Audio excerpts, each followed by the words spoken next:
Welcome back, everyone. This week I was concentrating on some of the smaller details around the crane. I got the beacons, mirrors, side lights, rear lights, and ladders, some steps, lots of little bits and pieces around the crane to finish off some of the smaller details. But I also made the hook block for both cranes.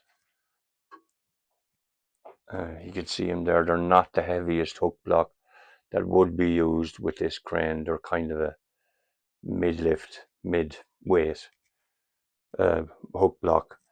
Um, and I also got the luffing winch and bridle made, and you can see where it sits here on the back of the crane on top of the ballast arrangement. Um, and it sits on here with 4 pins. You just take out 4 pins and it can be lifted off. That's it.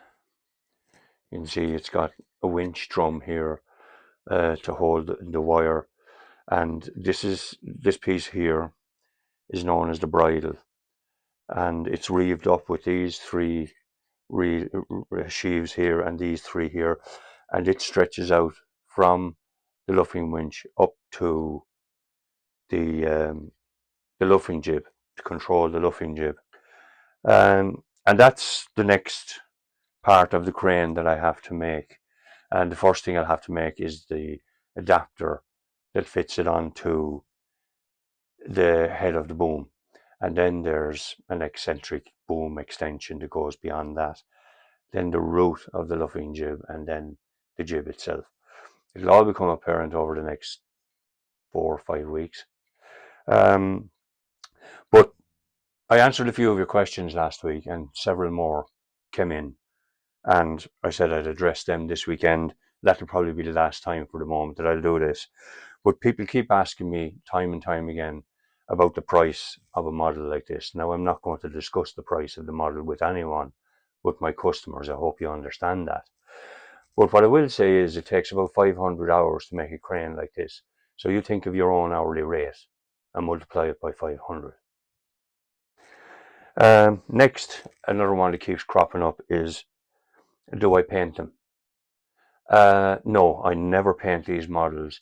It would be a shame, I think, to paint this wood. It's beautiful wood, maple, walnut mostly, and when it's treated with Danish oil, as I do, it brings out the grain and it looks really well. So that answers that question. Another one that keeps cropping up, have I ever built a crawler crane? Yes, I have. I built the LR1600, the Liebherr LR1600 a couple of years back. And if you go back through my pages, you'll find that.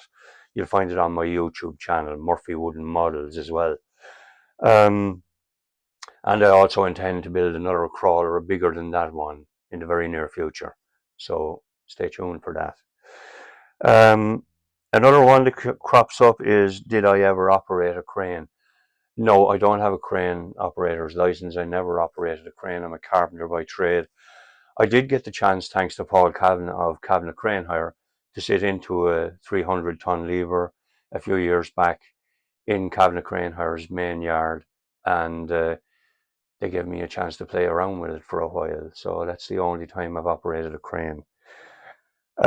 Next question, what scale are they?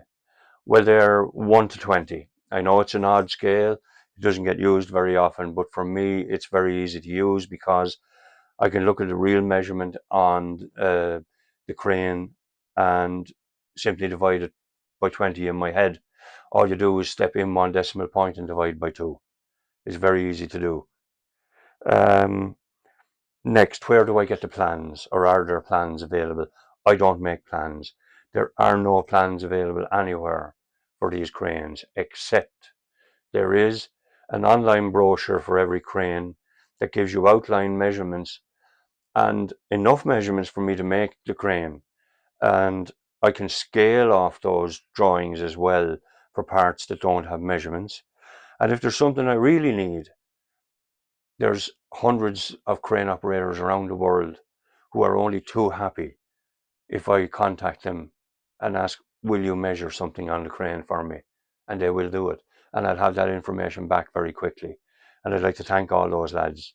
You bailed me out plenty of times.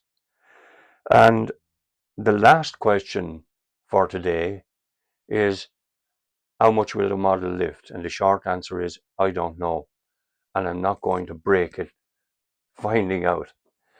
As it is here, set up with the main boom only, it would be very strong. It would lift 10 kilos, no problem. More. But on the luffing jib, no, it wouldn't lift much. And the reason for that is that I have to keep the parts small to keep them in scale. So it's not immensely strong when you put the luffing jib on it. I could make it stronger, but then it wouldn't look right. So to keep it looking right and in scale, I'm not going to test it to find out how far I go to break it. Okay, those are the last few questions that I'll be answering for the moment. Next week, we're on to the luffing jib. Forgive me for being a little bit hoarse. If you know anything about international rugby, you'll know why. Talk to you next week.